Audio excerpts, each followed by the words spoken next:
नमस्कार, मैं हूं सुशील चंद्र विक और आप देख रहे हैं सीधा प्रसारण एटीवी न्यूज से। एटीवी न्यूज आज का बढ़ता हुआ चैनल है। अब मैं इंट्रोड्यूस करा रहा हूं हमारे पैनल्स में कौन कौन है। डॉक्टर जॉली हैं, doctor jolly Arora from Jaipur. ये हैं सेक्सोलॉजिस्ट और यहाँ के कंसल्टेंट भी हैं। फिर है फिर हमारे साथ हैं विनीता शर्मा। विनीता शर्मा एक एनजीओ में काम करती हैं। She is in voice and crime में एक काफी जानी मानी यहाँ पे हस्ती है यहाँ पे जयपुर में, और काफी अच्छा इनका कंट्रोल है और काफी काम किया है इन्होंने ग्राउंड लेवल पे। और एक हमारे साथ जुड़े हुए हैं शांतनु बैनर्जी। शांतनु बैनर्जी के बारे में तो कुछ हमें कहना ही नहीं है, बिकॉज शांतनु बैनर्जी इटसेल्फ नाम ही बहुत है, क्योंकि ये पूरे जाने वाले प्रवक्ता हैं। किसी भी फील्ड में इनको लेके आए, he is one of the best प्रवक्ता इन दिस। तो अब हम सीधा स्टार्ट करते हैं सवाल। आज का हमारा जो मुद्दा है मेन है वो है लिव इन रिलेशनशिप। तो लिव इन रिलेशनशिप को क्यों बढ़ावा दिया जाता है, क्या किया जाता है, इसके ऊपर हमारे डायरेक्ट क्वेश्चंस एंड आंसर्स हैं। तो मैं सबसे पहले ये पूछना चाहता हूँ डॉक्टर जॉली से। डॉक्टर जॉली साहब, आप ये बताएं लिव इन रिलेशनशिप का मतलब क्या होता है? लिव इन रिलेशनशिप का मतलब है कि दो एडल्ट्स साथ में कंसेंट के साथ रह रहे हैं जो above the age of marriage है, और with mutual consent के साथ रह रहे हैं, which is not as marriage, but अपने comfort के लिए, अपने relationships को maintain करने के लिए वो कर रहे हैं, वो साथ रह रहे हैं। तो they have to be, उसका criteria fix है, at least they should be of adult marriageable age, consent होना चाहिए आपस में दोनों का, और उनके desire से ही वो साथ में रह रहे हैं। तो उनको लिव इन रिलेशनशिप कहते हैं, जो मैरिड नहीं है लेकिन they living as married people. Doctor साहब, ये देखा गया है लिव इन रिलेशनशिप में जो क्राइटेरिया आपने बताया है ये तो ठीक है, मान्य है, लेकिन मैंने ये देखा है कि लिव इन रिलेशनशिप में जैसे लड़का और लड़की की शादी होती है, वो इन एडवांस भी लिव इन रिलेशनशिप में रहते हैं, ऐसा भी है क्या इसमें?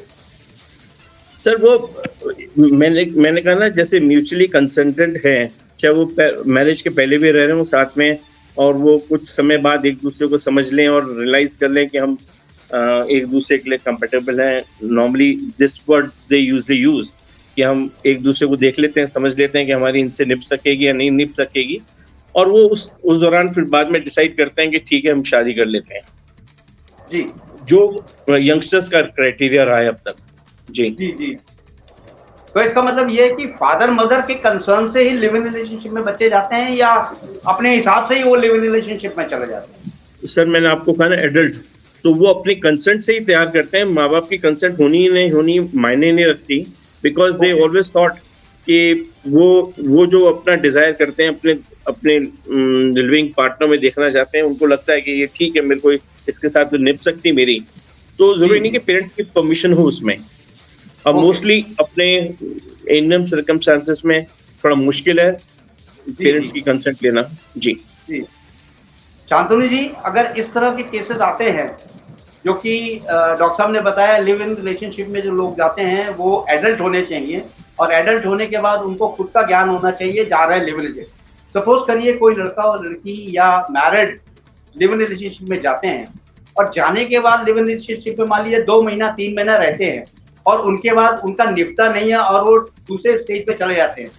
तो ये कहाँ तक मान्य है? हमारे सभ्य जो संस्कार है या जो हमारा जो लोग हैं उसको ये मानते हैं कि नहीं मानते? वो लड़की तो लिव इन रिलेशनशिप में रह चुकी है, ऐसा तो है नहीं। लड़की और लड़का अगर लिव इन रिलेशनशिप में रहते हैं तो उस चीज में क्या हुआ, बंद कमरे में क्या हुआ, एवरीबडी नोज। तो क्या इसके बाद भी कोई दूसरा इसको स्वीकार करेगा कि नहीं करेगा? शांतनु जी। देखिए जी, सबसे पहली चीज तो ये है कि जो लिविंग इन रिलेशन, जैसा डॉक्टर साहब ने बताया, ये एडल्ट्स हैं। Adults means they should be at the age of 18 plus के होने चाहिए, तो तब जाके ये संबंध में आ सकते हैं। ये इसकी आवश्यकता है। दूसरा ये कि ये शादीशुदा नहीं होने चाहिए। अगर आप शादीशुदा हैं तो यू शुड बी डाइवोर्स्ड। अगर आप डाइवोर्स नहीं हैं तो मतलब जो तमगा आपका लगा है वो तमगा ये है कि आप शादीशुदा नहीं हैं। ये तमगा अगर होगा तो आप लिव इन रिलेशन में आ सकते हैं, वरना वो लिव इन रिलेशन जो है वो लिव इन रिलेशन उसको माना नहीं जाएगा। वो ये कि ठीक है, वो अपनी इच्छा पूर्ति के लिए दो जने साथ रह रहे हैं। अब जहां तक बात साथ रहने की है, लिव इन रिलेशन में सुप्रीम कोर्ट का जो निर्देश है वो ऐसा है कि काफी लंबे समय तक साथ रहना अनिवार्य है। अगर आपने महीना, 2 महीने, 15 दिन आप साथ रहे और फिर आप अलग हो गए तो इसको एक लिव इन रिलेशन नहीं बोला जाएगा। लिव इन रिलेशन काफी लंबे समय के लिए जब अगर होता है तो उसे कोर्ट उसको मान्यता देता है कि ये लिव इन रिलेशन है। अब आपने नहीं, जो कहा कि इसका कोई क्राइटेरिया, डेज फिक्स है क्या गवर्नमेंट ऑफ इंडिया की तरफ से? फिक्स नहीं है, ये कोर्ट सिर्फ ये बोलता है कि लंबे समय तक। अब वो लंबे समय का ये हो सकता है कि वो साल 2 साल तो कम से कम मिनिमम मानते ही होंगे, क्योंकि 10-15 दिन या महीना, 2 महीना, मतलब महीने में मेरे ख्याल से अगर महीने के हिसाब से काउंट करेंगे तो शायद कोर्ट इसको नहीं मानता है। कोर्ट बोलता है काफी लंबे समय से साथ रह रहे हो तो इसको लिव इन रिलेशन माना जाएगा। अब जब आपने जैसा बोला कि अगर ये लिव इन रिलेशन में है और कुछ समय बाद अगर ये बाहर आ जाते हैं तो क्या इसको सामाजिक स्वीकृति मिलती है, तो ऐसा है कि लिव इन रिलेशन को सामाजिक स्वीकृति तो वैसे भी नहीं मिली है। अगर वो लंबे समय तक भी अगर आप साथ रहेंगे तो उसके बाद भी इसको आप ये सोचेंगे कि इसको सामाजिक स्वीकृति के रूप में आप साथ रह रहे हैं, तो सामाजिक स्वीकृति तो है ही नहीं। और कुछ समय के बाद ही अगर आपका संबंध विच्छेद हो जाता है और आप अलग अलग हो जाते हैं तो ये निश्चित रूप से एक स्टिग्मा जो है वो आपके ऊपर, आपके चरित्र के ऊपर एक लांछन, एक प्रश्नवाचक चिन्ह ये जरूर आपके लग जाएगा कि आप इतने समय तक आप साथ में रहें, किसी के साथ आप रिलेशन में रहें, तो वो एक प्रश्नवाचक चिन्ह, एक स्टिग्मा। डॉक्टर जॉली साहब, आप एक सीधा सवाल मुझे बताइए कि हिंदी में लिव इन रिलेशनशिप का मतलब क्या हुआ? क्या हमारे शास्त्रों में इसको क्या मान्य देंगे? हिंदी में बताएं सर। लिव इन रिलेशनशिप शास्त्रों में तो ये है कि ऐसा कुछ अपना हिंदू मैथोलॉजी के हिसाब से तो मेरे ख्याल से, जहाँ तक मेरी ये एक्सेप्टेंस नहीं है, और ये कहते हैं जो संग साथ रह रहे हैं, जो शादीशुदा की तरह अपने जीवन व्यतीत कर रहे हैं और उनकी शादी नहीं हुई है और वो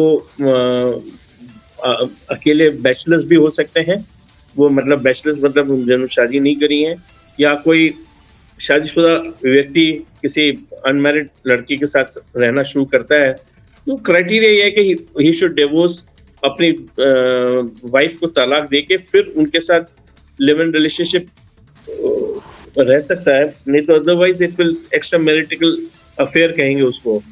और ये इंडियन सोसाइटी में एक्सेप्टेबल नहीं है मॉरली। मैं मॉरल जजमेंट के लिए मैं कुछ नहीं कह रहा हूँ, ये अपनी अपनी विचारधारा है, अपनी अपनी सोच है, पर हमारी इंडियन सोसाइटी उसको नॉर्मली एक्सेप्ट नहीं करती है, क्योंकि उनके हिसाब से। डॉक्टर, 1 मिनट, मैंने आपसे ये पूछा था सर कि लिव इन रिलेशनशिप को एक शब्द में क्या कहेंगे हिंदी में? इसको हिंदी में एक शब्द बोले सर, लिव इन रिलेशनशिप का एक शब्द क्या होगा हिंदी में? हिंदी में अनैतिक ताल्लुकात या क्या कहेंगे, मैं आई डोंट नो, मैं याद नहीं कह पाऊंगा, मेरी थोड़ी हिंदी इतनी स्ट्रांग नहीं है इस मामले में। एग्जैक्ट वर्ड तो मेरे कलीग कुछ बता पाए तो अच्छी बात है। शांतनु जी, आप बता सकते हैं हिंदी में एक शब्द में क्या कहेंगे लिव इन रिलेशनशिप को? लिव इन वैसे साथ रहना जी, अब वो साथ रहना लिव इन है। अब ये अलग बात है कि अब हमारे हिसाब से वो न्याय संगत है या नहीं है, सत्य है या नहीं है, वो सामाजिक रिलेशनशिप क्या कहते हैं? विनीता मैडम, आप, विनीता जी, लंबे समय तक साथ में रहना हिंदी में विच आप ही बता दो, आपकी कोई नॉलेज में हो तो वर्ड। साथ रहना उससे लिव इन यानी साथ रहना। लिविंग रिलेशनशिप का मतलब यही है हिंदी में पूरा सेंटेंस, कि लंबे समय तक साथ में रहना।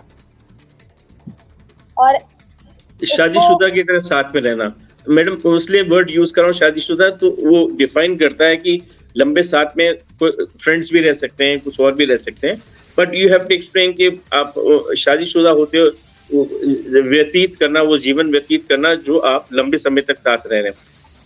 वही है कहने का मतलब। भाई लिविंग रिलेशनशिप का मतलब ये कि लंबे समय तक साथ में रहना। अब वो शादीशुदा भी हो सकता है। आपकी की बात को मैं बोलता हूँ, आप कहते हैं लंबे समय तक रहने का मतलब है लिव इन रिलेशनशिप। तो हस्बैंड वाइफ तो जिंदगी भर का साथ होता है, तो उनका लिव इन रिलेशनशिप हुआ कि नहीं हुआ? वो नहीं कहेंगे, वो मैरिड है नहीं, वो क्यों? लोग। साहब वो भी तो लिव इन रिलेशनशिप में है, लंबे समय तक रह रहे हैं साथ में, तो हस्बैंड वाइफ तो लिव इन रिलेशनशिप में है।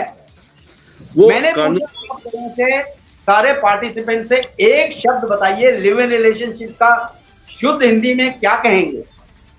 सर इसमें कोई शर्माने की बात नहीं है, ये नहीं, चैनल है ऐसा सर। कुछ नहीं है, शर्माने की बात नहीं है मेरे हाँ, तो पास। बताएं। तो आपने कहा कि वो सिर्फ दो शब्दों में, तो ये दो शब्दों में तो सिर्फ यही है कि साथ रहना। अब इसको थोड़ा सा विस्तार में अगर होगा तो फिर ये हो सकता है कि दो अलग अलग सेक्स के दो आपसी संबंध भी हो सकता है। क्या विक संबंध? साहब ऐसा है दो लोगों का आपसी संबंध भी हो सकता है, और लंबे समय तक साथ में रहना ये भी हो सकता है। शादीशुदा और फ्रेंड्स भी रहते हैं साथ में तो लंबे समय तक।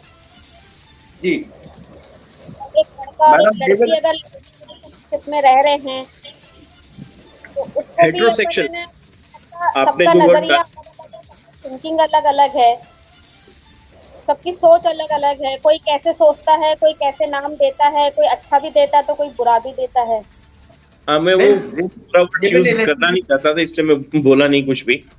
जी, I cannot be a judgment to give my judgment to something which is not recognized by the Supreme Court. Supreme Court सिर्फ ये कहता है कि आपका राइट ऑफ लिविंग है, इसलिए आप साथ साथ रह रहे हैं तो कोई दिक्कत नहीं उसमें। दे एक्सेप्ट क्रिमिनल उसको नहीं मानते हैं वो लीगली उसको बस इतना है कि लीगली उसको इलीगल नहीं मानते हैं, क्रिमिनल नहीं मानते हैं, लेकिन लीगली एक्सेप्ट नहीं करते हैं। डॉक्टर साहब आपसे सीधा सवाल पूछ रहा हूँ। डॉक्टर साहब, लिव इन रिलेशनशिप में अगर कोई रहता है, हाँ, डॉक्टर साहब अगर लिव इन रिलेशनशिप में कोई भी रहता है और उस दौरान कोई बच्चा पैदा होता है, तो वो लीगल है या अनलीगल है? उस बच्चे को क्या नाम दिया जाएगा? पिता का नाम मिलेगा? बिल्कुल सर, ये यदि वो लिव इन रिलेशनशिप में कुछ लंबे समय तक साथ रहे हैं तो वो जो बच्चा उससे पैदा होता है उसको लीगल राइट है, उसको नाम मिलता है, उसको एक्सेप्ट करता है गवर्नमेंट। क्या उसको पिता का नाम मिलेगा? हाँ, क्यों नहीं मिलेगा? यदि बिल्कुल उनको राइट, उस बच्चे की कोई गलती नहीं है, इसलिए उसको पूरा राइट मिलता है। उसको अपना नाम, फादर का नाम भी मिलता है, मदर का नाम भी कह सकता है। वो लेजिटिमेट कहलाएगा, वो इलेजिटिमेट नहीं कहलाएगा वो। तो मतलब बच्चे को पूरा वही समाज में मतलब इज्जत मिलेगी जो शादीशुदा बच्चे को मिलती, शादीशुदा हस्बैंड वाइफ से जो बच्चा पैदा होता है उसको मिलती है। हाँ, नहीं, लेकिन इसमें भी लिव इन रिलेशनशिप का मतलब है कि कुछ आपने कुछ 7 साल 8 साल गुजारे हैं, आपने 10 साल गुजारे हैं, और उस दौरान बच्चा जो होता है वो आपका, वो उसको बच्चे को उसको एक्सेप्ट करता है। गवर्नमेंट कहती है मतलब इनडायरेक्टली मतलब ये समझ में आता है कि गवर्नमेंट कहती है कि बच्चे की क्या गलती, बच्चा तो पैदा हुआ है तो उसको राइट है उसको नाम, पेरेंट्स का नाम आना उसका। बट ठीक है, तो रिलेशनशिप्स को हम सोसाइटी एज सच अपनी इंडियन सोसाइटी एक्सेप्ट नहीं करती है, मॉरल ग्राउंड्स पे तो नहीं कह सकते हम, बट वो एक्सेप्ट ही नहीं करती है। तो इसलिए वो जो लिव इन रिलेशनशिप में जो कपल्स होते हैं वो ज्यादा स्ट्रेस में रहते हैं वो लोग। कभी कभी वो इस प्रेशर में ब्रेकडाउन भी हो जाता है उनका, अलग अलग रहने लग जाते हैं। इसमें क्या होता है, क्योंकि इसमें मैरिज नहीं है तो देयर इज नो डिवोर्स, ये समझने की जरूरत है आपको। क्योंकि मैरिज नहीं है इसलिए कोई डिवोर्स का नहीं है। अपना उनका कल को मंशा होती है कि ठीक है हम नहीं रहना चाहते साथ में, लेकिन वो अलग भी हो सकते हैं। पर बच्चे को नाम मिलना, वो तो बच्चे को नाम मिलेगा, उसमें कोई रोक टोक नहीं है। और आजकल तो मदर्स के नाम से ही बच्चों को आइडेंटिफाई किया जाता है, तो इसमें कोई दिक्कत नहीं है। जी आप देखा है आपने कि गवर्नमेंट ने हरदम मदर को सामने, फीमेल जेंडर को ही उसको इम्पोर्टेंस देते हुए कि वो सबसे ज्यादा परेशान रहती है, उनको ज्यादा ट्रबल सहन करनी पड़ती है। तो हर एक के नाम के साथ मदर का नाम पहले आता है, फादर का नाम बाद में आता है। जी जी। शांतनु जी ये बताएं कि ये लिविंग रिलेशनशिप क्या फायदेमंद है या नुकसानदायक है? शांतनु जी। हेलो, हाँ जी। सबसे पहली चीज तो ये, जैसे अभी डॉक्टर ने बोला कि इसमें जो राइट्स हैं, अगर आप अलग हो भी जाते हैं तो अलग होने के बाद भी फीमेल्स को वो राइट्स मिलते हैं जो मैरिज के तहत मिलते हैं। आपको कंपनसेशन मिल सकता है, आपको मेंटेनेंस मिल सकता है, आपको सारी चीजें कोर्ट प्रोवाइड करेगी। जैसे आपको अगर विधिवत आपको लीगली जैसे तलाक मिलता है तो उस तरह से आपको मेंटेनेंस भी मिलेगा, आपको कंपनसेशन भी मिलेगा, वो सब कुछ बिल्कुल मिलेगा। जी जी। और इसमें एक साइड, शांतनु जी, एक इसमें साइड भी है जिसके अंदर उसके शायद लेफ्ट साइड में उसमें आप जाएंगे तो उसमें आप रजिस्टर भी कर सकते हैं एज लिव इन रिलेशनशिप। उसमें चाहे तो, ऐसा मैंने कहीं पढ़ा था मैंने कुछ टाइम पहले, तो याद आ तो मैं उसी पॉइंट ऑफ कह रहा हूँ, यदि वो आपके पास है तो आपको पिछले दिनों कुछ पेपर्स में भी आया था, कुछ कोर्ट रूलिंग्स थी जिसमें उन्होंने कहा है कि वो अलग होने के बावजूद भी और सेकंड चाइल्ड होने के बावजूद भी उसको लीगल राइट्स मिले as a higher family. Lady को भी मतलब उन्होंने कोर्ट ने कंपनसेट किया फॉर एज अ उसके रिलेशनशिप में होने के कारण। जी। इस समाज में सबसे ज्यादा हीन भाव से देखा जाता है तो वो देखा जाता है लेडीज को, क्योंकि आदमी को कोई हीन भाव से देखता नहीं है, लेडीज को हीन भाव से देखा जाता है कि सारी गलती लेडीज की है, क्योंकि ये गई थी रहने रिलेशनशिप में, ये भुगते। ऐसा सर कहाँ का कानून है कि अगर लेडीज को ही इस तरह की भुगतना है, आदमी अपना सारा काम करके निकल जाए वहां से, तो आदमी के ऊपर तो कोई लाछन नहीं आती। आपकी बात से जाहिर होता है कि आदमी का कोई कैरेक्टर नहीं, कैरेक्टर सिर्फ लेडी का है, आप कहना चाहते हैं। ये बिल्कुल राइट है, ये हम लोगों ने देखा भी है और काफी ऐसी चीजें देखी है हमने फीमेल के साथ, और ये राइट है पॉइंट कि फीमेल को ही है ना हर चीज में झुकना पड़ता है, हर चीज में उसके ऊपर ब्लेम किया जाता है, लेकिन मेल के ऊपर कभी कोई उंगली नहीं उठाता है। जो भी है प्रॉब्लम फीमेल के साथ ही है। वाई, ऐसा क्यों? क्या मैडम मैं आपको कहूँ, यदि हम नहीं बचते सर, एक हाथ से कभी ताली नहीं बजती है। जी मैडम मैं एक चीज ऐड अप करूँ, मैं कह रहा था कि आप देखें कि ये आदि मानव जब था तो वो there was no responsibility on the, आदमी के ऊपर कोई रिस्पांसिबिलिटी नहीं थी। तो ये मेरे ख्याल से समाज ने इस चीज को समझते हुए शादी का एस्पेक्ट डाला कि जब शादी होगी तो आदमी एक फीमेल के साथ सारी जिंदगी बिताता है, वो रिस्पॉन्सिबिलिटी लेता है, बच्चे होते हैं उसकी भी जिम्मेदारी होती है, उसके पालन पोषण की भी जिम्मेदारी होती है। एक सभ्य समाज को बनाने के लिए मैरिज एक्ट बना था, ये मैरिज हुई थी, ये जो मैं समझता हूँ। मैं हम थोड़ा सा मेरे उस पॉइंट ऑफ व्यू से मैं एग्री नहीं करता हूँ कि लिव इन रिलेशनशिप्स में बेचारे दोनों को सफर करना पड़ता है कि वो दोनों पे उंगलियां उठती है हमारे समाज में, क्योंकि समाज उसको जल्दी से एक्सेप्ट नहीं करते इंडियन सर्कमस्टांसेस में। अब वेस्टर्नाइज कंट्रीज में तो किसी को कोई प्रॉब्लम नहीं, कौन किसके साथ रहना है कोई मायने नहीं रखता, दोनों इंडिविजुअली तैयार हैं तो कोई तीसरे को ऑब्जेक्शन करने की जरूरत नहीं होती। पर हमारे समाज में उसको अच्छा नहीं समझते, वो ये कहते हैं कि यदि आपको साथ साथ रहना है तो शादी कर ले, बेहतर रहेगा। तो पर आज की मेंटालिटी बच्चों की है कि पता नहीं मैं जिसके साथ रहना चाहता हूँ या चाहती हूँ वो मेरी केयर करेगा, मेरी लुक आफ्टर करेगा, या मेरे को उसका बिहेवियर देखूं मैं, कल को मैं समस्या में नहीं आ जाऊं। तो इस तरह की विचारधारा आजकल यंगस्टर्स में बनने लगी है, थोड़ा वेस्टर्नाइज कल्चर। लेकिन सर समाज के प्रति, समाज की जो भी है ना प्रॉब्लम है या जो भी उनकी थिंकिंग है ना, मैं इसको बिल्कुल नहीं मानती।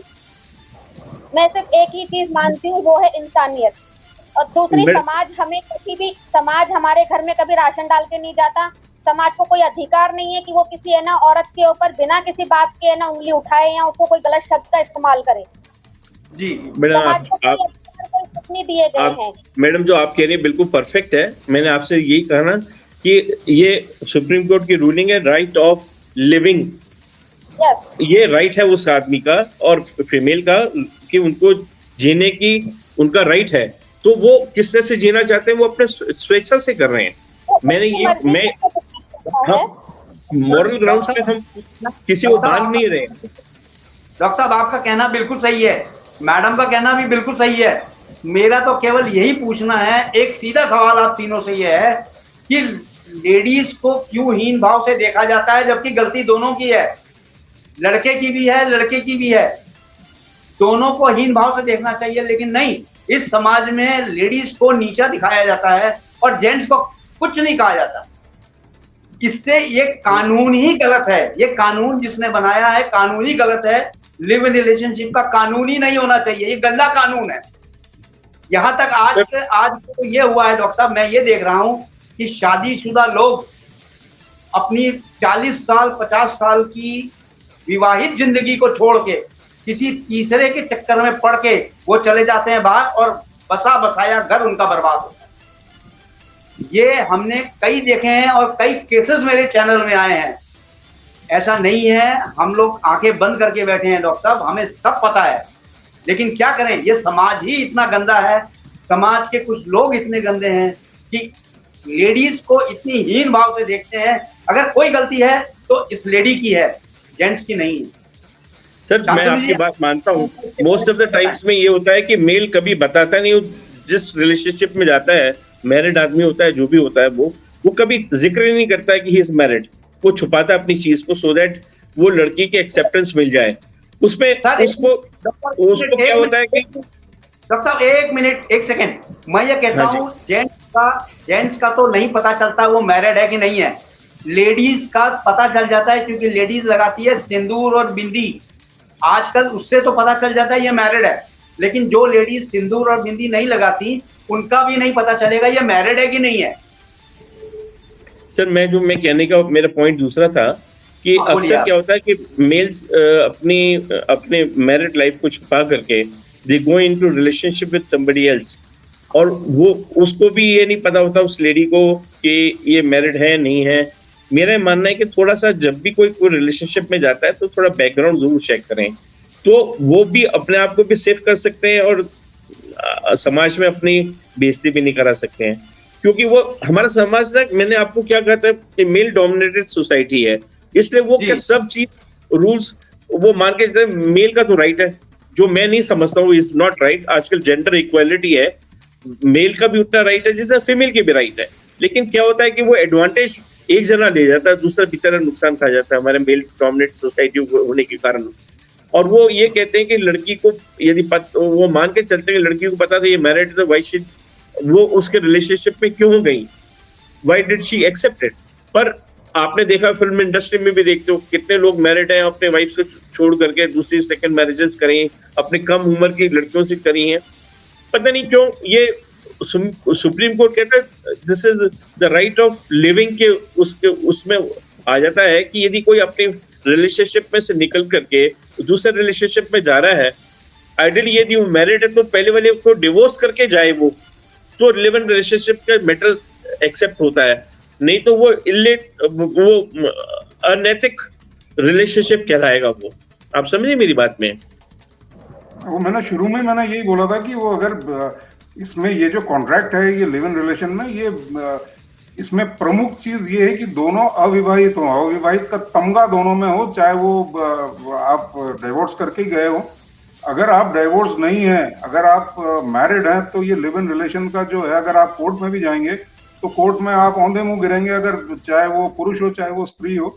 किसी ने भी अगर इसको ब्रीच ऑफ कंडक्ट किया, ये जो कानून का जो ये कानून संहिता जो है, इसका अगर आपने उल्लंघन किया कि अगर आप शादीशुदा हैं, आपने बताया नहीं बताया लेकिन आप लिव इन में गए, तो फिर आपकी जो स्टेटस है वो स्टेटस आप होल्ड ही नहीं कर पाएंगे। जो भी इसमें जो आपको सुविधाएं मिलेंगी कानून के तहत, वो कानून के तहत सुविधाएं आपको नहीं मिलेंगी। आप मैरिज में भी देखें सर, दो चीजें होती हैं सर, मैरिज में भी दो चीजें होती हैं। जो भी एक डाइवोर्सी लड़की से शादी कर लेते हैं और वो फिर शादीशुदा में रहते हैं, लेकिन इसका ये मतलब सर डाइवोर्सी लड़की तो डाइवोर्सी है, और लेकिन शादीशुदा इंसान जब डाइवोर्सी लड़की के साथ रहता है तो वो लिव इन रिलेशनशिप नहीं है सर, वो शादी करके रहता है, वो लिव इन में नहीं रहता है। नहीं, वही तो कह रहा हूँ, दोनों में से किसी एक जने में अगर उस कंडीशन को पूरा नहीं किया कि वो शादीशुदा नहीं है, तो फिर वो लिव इन रिलेशन अवैध रूप से वो अवैध माना जाएगा। अगर नहीं, एक जना अवैध- डाइवोर्स अगर एक जना लेकिन डाइवोर्स नहीं, का हुआ है, डाइवोर्स जी। तो एक का है, दूसरे का डाइवोर्स नहीं है, लेकिन वो शादीशुदा है, वो लिव इन रिलेशनशिप में नहीं है। लिव इन नहीं, उसको रिलेशनशिप का होता है। लिव इन रिलेशन नहीं बोलेंगे, फिर वो अवैध संबंध है। वो लिव इन अवैध रिलेशन का संबंध जो जी बिल्कुल सही उसका है। जो रिलेशन का मतलब ही ये है कि आप दोनों को शादीशुदा नहीं होना है। अगर वो शादीशुदा का तमगा एक के पास भी है तो वो लिव इन रिलेशन नहीं है, वो अवैध संबंध है फिर वो। तो आप मेरे को ये बताएं सर, ऐसे संबंध में अगर रहते हैं लोग, तो क्या लड़की को पूरा उसका सम्मान मिलेगा हस्बैंड का कि नहीं मिलेगा? वो अपने, अगर बच्चा उनका होता है तो बच्चे को हस्बैंड अपना नाम दे देगा, लेकिन क्या इसके बाद उसको संपत्ति का मिलेगा कि नहीं मिलेगा? संपत्ति का अगर हस्बैंड को कुछ हो जाता है तो लेडी को संपत्ति मिलेगी कि नहीं मिलेगी? बिल्कुल बिल्कुल, संपत्ति का पूरा हक जाता है, पैतृक संपत्ति का पूरा हक बैठता है। अगर लिव इन रिलेशन के कोई बच्चे, बशर्ते ये है कि दोनों अनमैरिड हो, वो अवैध संबंध नहीं हो। अगर वो वैध संबंध है तो अगर जो उनके एक डाइवोर्स हो और एक नॉन डाइवोर्सी हो, मेरा डिफरेंट मेथड था सर। नहीं, तो मैं वही बोल रहा हूँ ना, अगर इनका अगर, क्योंकि एक डाइवोर्सी है एक नहीं है, तो जो नहीं है। डाइवोर्स है तो हाँ, तो जो डाइवोर्स है उसका तमगा तो ये हो गया कि वो लीगल है वो। लेकिन जी, जी। जो डाइवोर्स नहीं है तो उसके जी। पास वो तमगा नहीं हुआ कि वो लीगल है। तो एक लीगल है एक लीगल है, इसमें दोनों का लीगल होना जरूरी है। एक लीगल है एक इलीगल है, तो इनके जो बच्चे होंगे उनको फिर वो मान्यता कानून नहीं देगा। सर, कानून की मान्यता ये आपको विनीता- दोनों को जी विनीता मैडम, हाँ, सर। आप ये बताइए, आपने कई घर उजड़ते हुए देखे हैं लिव इन रिलेशनशिप में, आप हाँ, इसको सर। कहाँ, आपने कई घर उजड़ते हुए देखे हैं, बनते हुए तो नहीं देखे होंगे कोई घर, कि बनते हुए भी देखे हैं।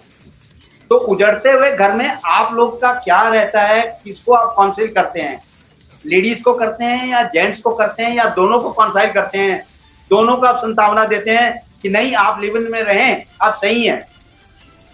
उजड़ते हुए घर, देखिए सर, ऐसे काफी केसेस आए हैं मेरे पास, जो शादीशुदा होकर भी, चाहे मेल हो चाहे फीमेल हो, वो बाहर जाकर अपनी इच्छाओं की पूर्ति करते हैं, खुश भी होते हैं।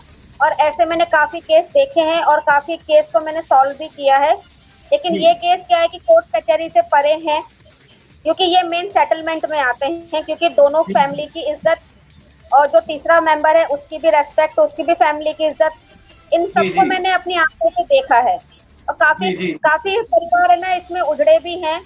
और इसमें सबसे मेन पॉइंट तो पुलिस का होता है इसमें सारा काम, क्योंकि पुलिस है ना, अगर कोई लेडी, सपोज कीजिए, अगर किसी का हस्बैंड अगर ना अदर बाहर वाली से अगर वो ना कांटेक्ट रखता है और उसकी वाइफ को पता चलता, उसकी वाइफ अगर पुलिस थाने जाती है, केस फाइल करती है या एप्लीकेशन दायर करती है, तो पुलिस उसके साथ भी मिसबिहेव करती है सर। ये देखिए आप, फीमेल को यानी उन लोगों ने इतना नीचा, इतना मिसबिहेव में रखा हुआ है पुलिस ने कि वो कभी भी इज्जत के साथ बात करती हुई नजर नहीं आएंगी। आप चाहे किसी भी पुलिस थाने में चले जाइए, वो हमेशा फीमेल के साथ मिसबिहेव करती है पुलिस। कभी सुनती भी नहीं है, ना उसकी एफआईआर दर्ज करती है, उल्टा धक्के देके निकालती है। ये और कहती है साथ में कि आपके घर का मैटर है, आपके पति का मैटर है, आप घर में सलटाओ, ओके, यहाँ मत आओ। जी, ये शिक्षा देती है हमारी आज की पुलिस, जबकि पुलिस का काम है उनकी एफआईआर को दर्ज करना, उनकी बात को सुनना, बात को मानना। अगर एफआईआर दर्ज नहीं करनी है तो कम से कम उसके पति को बुला के उससे बातचीत तो करो, उससे पूछताछ तो करो कि भाई कौन कहाँ तक सही है और कौन कहाँ तक गलत है, तुम्हारी तरफ से गलती हुई है या हमारी तरफ से गलती हुई है, उसका सॉल्यूशन निकालना चाहिए पुलिस को। लेकिन पुलिस ऐसा कुछ नहीं करती है, पुलिस भी ऐसा कुछ नहीं करती है। फिर इन लोगों को एनजीओ वालों के पास जाना पड़ता है, संस्था वालों के पास जाना पड़ता है, संगठन वालों के पास जाना पड़ता है। लेकिन संगठन और संस्था देखिए विक साहब, मैं आपको एक चीज बताऊं, जो मैडम ने बोला वो सुनने में बड़ा, क्योंकि मैंने कहा आपको बोला था कि मेरे बड़े रेडिकल व्यूज होते हैं, तो हाँ, वो बोलिए, रेडिकल मेरे बहुत रेडिकल व्यूज हैं। तो मैडम ने बोला वो ठीक है, वो नारी के हिसाब से वो बोल रही है, लेकिन जी, जी। स्पष्ट रूप से अगर देखा जाए तो पुलिस का ये काम नहीं है कि आप एक डोमेस्टिक मैटर को ले जाके, जहां पर पुलिस के पास और भी कई सारे काम है, बहुत जरूरी काम होते हैं, तो पुलिस यही चाहती है कि ये काम, चूंकि ये दोनों दंपति के बीच का है, ये घरेलू मामला है, तो वो घरेलू मामला वो अपने हिसाब से, अगर ये इसमें वायलेंस नहीं है, अगर अगर मारपीट की है, कुछ जख्म दिए हैं, कुछ शरीर के ऊपर कुछ ऐसे कोई निशान है, तब उसमें पुलिस का काम है कि तब वो घरेलू हिंसा डोमेस्टिक वायलेंस एफआईआर को दर्ज करे। वरना आप सिर्फ लड़ लेंगे, आप बोलेंगे ये घर पे ये एक बर्तन तोड़ दिया, एक गिलास तोड़ दिया और ये हो गया, तो ये पुलिस का काम नहीं है। दिस इज अ पेटी मैटर। ये इसके लिए पुलिस बनी हुई नहीं है कि आप ये छोटे छोटे काम में आप पुलिस की दखलंदाजी दें। मेरे ख्याल से तो पुलिस के पास आपको जाना ही नहीं चाहिए। अगर पुलिस अगर बोलती है ये घर का मामला, घर के हिसाब से आप इसको अपने लेवल पे आप इसका हल निकालें, तो मेरे ख्याल से ठीक ही बोलती है, वो गलत नहीं बोलती है। करेक्ट। जहां तक मेरा क्या, नहीं सर, नहीं, पुलिस को भी संवेदनशील, मतलब ह्यूमैनिटेरियन ग्राउंड्स पे उसका, पुलिस का भी है काम कि उसको पूरा ढंग से सुने और उनकी कोशिश करे कि वहीं सॉल्व करने की कोशिश करे। जब नहीं सॉल्व होता तो फिर ठीक है, कोर्ट में जाता है, जो भी मैटर होता है।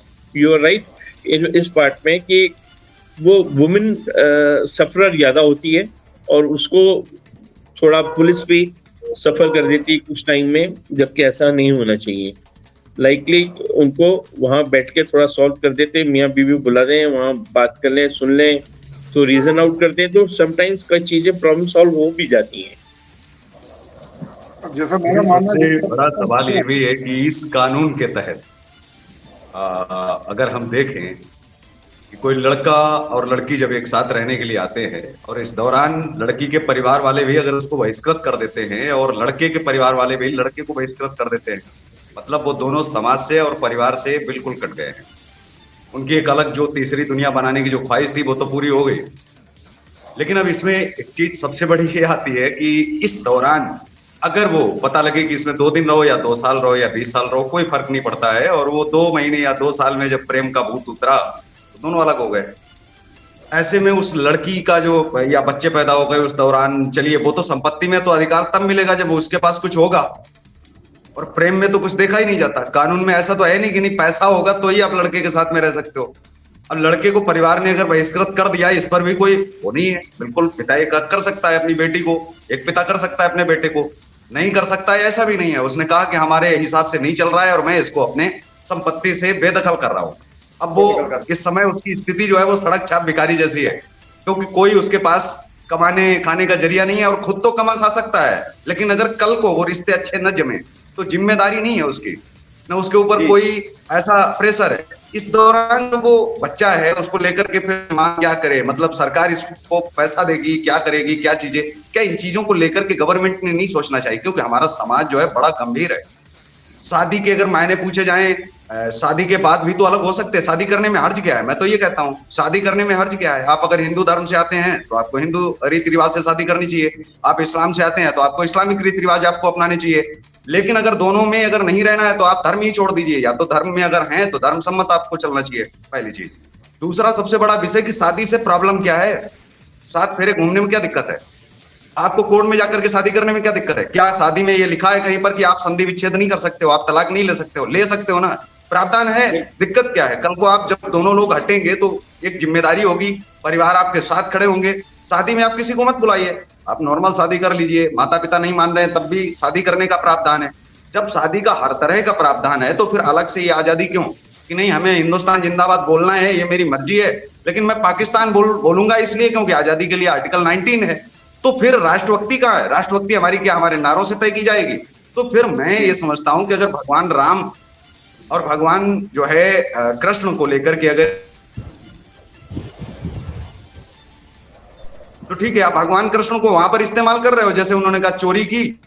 अब चोर अगर सुप्रीम कोर्ट में जाकर के कहे कि महाराज मैं तो कृष्ण के ही रास्ते पर हूं क्योंकि वो भी चोर थे, अब वो मक्खन चुराते थे, उनके मक्खन काम की चीज थी। अब हम बड़ी बड़ी कारें और बाइक चुराते हैं क्योंकि हमारे काम की चीजें हैं, हमें ये करना है। तो आप वो रास्ता नहीं आप अख्तियार कर सकते हो। माँ सीता जैसा अगर सम्मान आप चाहते हो समाज में, तो उसके लिए आपको त्याग सीखना पड़ेगा, आपको बहुत सारे संघर्ष करने पड़ेंगे, और आपको तब माँ जो है, जो वैसा सम्मान है वो हम दे पाएंगे। आज आप अपने माता पिता को क्यों सम्मान की दृष्टि से देखते हैं? अगर हमें पता ये चल जाए कि हमारी माँ का कहीं ऐसा कुछ रहा, तो मैं वो सम्मान की दृष्टि जो है हमारी बदल जाएगी, वो चीज रह नहीं पाएगी। शादियां क्यों बनाई गई हर धर्म में? कहीं यहाँ के तो पंडित नहीं गए थे अमेरिका में उस समय कि नहीं, उन्होंने कहा नहीं शादी जरूरी है, तो शादी तब भी वहां होती थी। सऊदी अरब में कहीं पंडित तो नहीं गए थे, जो लोग कहते हैं कि नहीं पंडितों ने ऐसा कुछ बनाया है।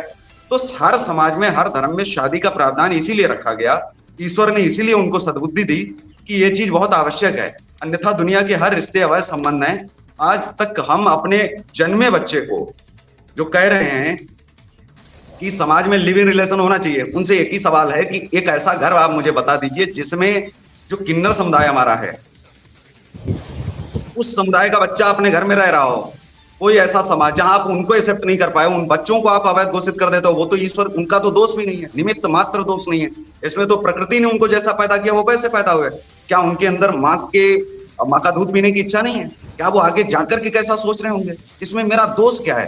क्या पूर्व जन्म में कुछ हमने गलत काम किए क्या ऐसी? तो फिर इस्लाम में क्यों बच्चे पैदा हो रहे हैं?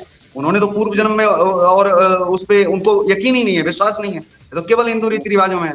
तो ऐसा तो है नहीं कि अगर किन्नर समुदाय को आज तक हम एक्सेप्ट नहीं कर पाए, ना नौकरी में, न चीजों में, ना हम बढ़ावा दे पाए। जहां तक मेरे को लगता है फ्यूचर आप कहीं जाओ तो आपको मेल और फीमेल का ऑप्शन नहीं दिखेगा। और ये मैं दावे से कहता हूँ, आज तक दुनिया के जो बहुत बड़े बड़े ग्रंथ जो लेकर के बैठे हैं, जो बहुत बड़े कानून बनाते हैं, उनमें फीमेल का ऑप्शन क्यों नहीं है? बहुत सारी चीजों में। तो ये सबसे बड़ी चीज है कि हम समाज में क्या मानक स्थापित, शादी क्यों नहीं करनी है? जब लोग बोलते हैं शादी क्यों करनी है, लंबा रहना है, आपको 2 दिन रहना है या 2 साल रहना है, कोई दिक्कत नहीं। शादी में समस्या कहाँ पर है? आप अलग नहीं हो सकते हो, शादी के बाद हो सकते हो, प्रावधान है। नहीं, माता पिता नहीं मान रहे, अडल्ट हो गए तो उसके लिए कानून है कि नहीं शादी करो। कानून ने क्या कहा कि आपकी शादी हम करवाएंगे, हम जिम्मेदारी ले रहे हैं, लेकिन आपको हम प्रोटेक्शन भी देंगे, सब कुछ करेंगे। आप आइए, आपके माता पिता नहीं मान रहे, फिर भी आप कर सकते हैं, आपको अधिकार मिला है शादी में, शादी करने का। तो ये सवाल बनता है कि शादी करने के बावजूद भी वो आप काम कर सकते हो, एक सम्मानजनक स्थिति आपकी रह सकती है बच्चों के बीच में। जी, हम बिंदु से भटक रहे हैं, बात उसी पर करें जो बिंदु पर है। हम बिंदु पर बात करें तो बेहतर रहेगा, क्योंकि ये धर्म और समाज की, ये धर्म की बातें नहीं हो रही है यहाँ पे। लिव इन रिलेशन, अगर लिव इन रिलेशन, मैं ये कह रहा हूँ कि ये कलंक है, और मैं इसे कलंक इसलिए बोल रहा हूँ क्योंकि समाज में अगर हमें रहना है तो हमें धर्म भी देखना पड़ेगा और हमें समाज पहले देखना पड़ेगा। क्योंकि हमारा पूरा जीवन हम एक कहते हुए मर जाए कि मैं धर्म नहीं मानता, लेकिन पूरे समाज में हमें धर्म के साथ जीना पड़ेगा। ये चाहे इसको बीमारी समझो या आप आशा समझो, जो समझो, इसके साथ जीना है, जीना ही पड़ेगा। एक तो लोगों के ना कहने से भी संतोष साबित से हम अलग नहीं हो सकते। जी माननीय श्रीमान जी, थोड़ा एक मिनट सर, देखिए इसमें ना धर्म जात की कोई बात नहीं हो रही है। नहीं, मैंने धर्म पर कुछ ये नहीं कहा, मैंने ये कहा कि जो शादी का कॉन्सेप्ट है, जो शादी की चीजें हैं, वो हर धर्म में है, हर समाज में है। सर, आप धर्म को बीच में ला रहे हैं, आप शास्त्रों को बीच में ला रहे हैं, आप भगवान कृष्ण को बीच में ला रहे हैं। मैं अगर धर्म इसलिए मैं कह रहा हूँ, मैंने यहाँ पर ये तो नहीं कहा कि नहीं आप मुस्लिम के साथ शादी नहीं कर सकते, ऐसा मैंने कुछ बोला क्या? नहीं बोला। आप किसी और खाने को आप चुनाव नहीं कर सकते, ऐसा मैंने कुछ बोला क्या? धर्म का अर्थ ये नहीं होता है कि धर्म केवल हिंदू है। धर्म पानी पिलाना भी तो एक धर्म है। हाँ, पानी पिलाना भी तो धर्म ही है, उसको हम क्या कहेंगे? किसी प्यासे को अगर हम पानी पिला रहे हैं, वो भी धर्म है। हमारी दृष्टि में हम क्या बोल रहे हैं, आपके समझने का क्या तात्पर्य है तो मुझे नहीं पता है, लेकिन मेरे बोलने का अर्थ ये है कि आप श्रीमान जी, आप धर्म और संप्रदाय को नहीं समझ रहे हैं, हम अलग नहीं हो सकते। आप जब हिंदू मुसलमान और सीताराम की बात कर रहे हैं, तब आप संप्रदाय की बात कर रहे हैं, आप धर्म की बात नहीं कर रहे हैं। आप पहले तो ये जाने कि धर्म और संप्रदाय क्या होता है। मेरे किस वाक्य से आपको आपत्ति? मैंने ऐसा क्या बोला उसमें? मैंने बिल्कुल हिंदू बोला नहीं, मैं बोलना भी चाहूंगा कि फिर अगर इसको मुझे बोलना पड़े, उसमें गलत क्या बोला आप इसको मुझे बताइए। जी, आप मेरी एक लाइन ऐसी बताओ जिसमें मैंने ऐसा कुछ कहा हो जिसको लेकर के आपको आपत्ति हो। जी, आप धर्म और संप्रदाय की बात नहीं कर रहे, हम हमारे नहीं, मैंने कहा है, लेकिन आप एक पूरा वाक्य तो दोहराएंगे जिसमें हमने कुछ ऐसा बोला हो, वो वाक्य आप मुझे दोहरा दीजिए। आप मुझे बता दीजिए कि मैंने क्या बोला है। सर, हम हमारे बिंदु से भटक रहे हैं, हम बात यहाँ लिव इन रिलेशन और विवाह की कर रहे हैं या धर्म और संप्रदाय की नहीं कर रहे हैं। मैं एंकर साहब से मैं ये अनुरोध करूंगा, अगर हम बात करेंगे तो हमें समाज को भी देखना पड़ेगा। हम इस मुद्दे से हम भटक रहे हैं। हमारा जो मुद्दा है वो लिव इन रिलेशन का है। हम लिव इन रिलेशन पे बात करें। अभी जैसे उस टाइम पर मैं माफी चाहता हूँ, देखिए मैं माफी चाहता हूँ, इंटरनेट नेटवर्क इशू हो गया था। विक सर ने मेरे से एक सवाल किया था, उसी पे चर्चा हो रही थी उस टाइम पे। तो मैं यही कहना चाह रही हूँ कि संस्थाएं और जो संगठन होती है ना, सुनिए, जो संस्था संगठन होती हैं तो वो दोनों ही मुद्दों पर काम करती हैं। लड़के से भी बातचीत करती है तो लड़की से भी करती है, तो तीसरे से भी करती हैं। उनको समझाया जाता है, बिठाया जाता है, सच्चाई की तह तक पहुंचा जाता है। हमने काफी घर को उजड़ते हुए देखा है, बिखरते हुए देखा। आज भी लाखों केस पड़े हैं कोर्ट कचहरी में, लाखों केस पड़े हैं थानों में। क्या है उनका नतीजा? लड़की पियर बैठी है, लड़का अपने माँ बाप के पास बैठा है और मस्त एंजॉय कर रहा है, चाहे मेल हो चाहे फीमेल हो। आप मेरी बात को समझने की कोशिश कीजिए। बीमारी और पैदा करते जा रहे हैं, हम तो समाज में बीमारी पैदा करते जा रहे हैं। मैंने काफी घरों को उजड़ते हुए देखा है। हाँ ठीक है, अगर बंदा डिवोर्सी है या बंदी डिवोर्सी है, ठीक है, उसके बाद आप अपना चॉइस ले सकते हैं कि भाई मुझे किसके साथ रहना है, मुझे किसके साथ शादी करनी है, या लिविंग में रहना है, या कॉन्ट्रैक्ट मैरिज में रहना है। As your choice. अगर वो डिवोर्सी है तो। और अगर आप शादीशुदा होकर, चाहे मेल हो चाहे फीमेल हो, किसी तीसरे के साथ अगर आप है ना अपने आप को जोड़ रहे हैं, या उसके साथ है ना मतलब कि ना भाई प्यार भी कर रहे हैं, उसके साथ घूम फिर भी रहे हैं, साथ में रहना भी चाह रहे हैं, अपनी पसंदीदा चाहते हैं कि उससे शादी तोड़नी है, उसके साथ भी रहना है, शादी नहीं भी तोड़नी फिर भी उसके साथ रहना है, तो ये गलत है। इससे घर टूटते हैं, बिखरते हैं। या तो बात को एक तरफ करनी चाहिए, बात को एक तरफ करनी। अभी आपने देखा होगा कानून की जो होने वाली हत्याएं हैं उनको आप कैसे देखते हैं? इस दौरान जो हत्याएं होती हैं, वो जो हत्याएं हो जाती हैं उनको आप कैसे आप देख रहे हैं कि जबरदस्ती की गई, तो ये बहुत सारी चीजें खुल के आती हैं, उनको तो हमें देखना पड़ेगा ना, इग्नोर तो नहीं कर सकते।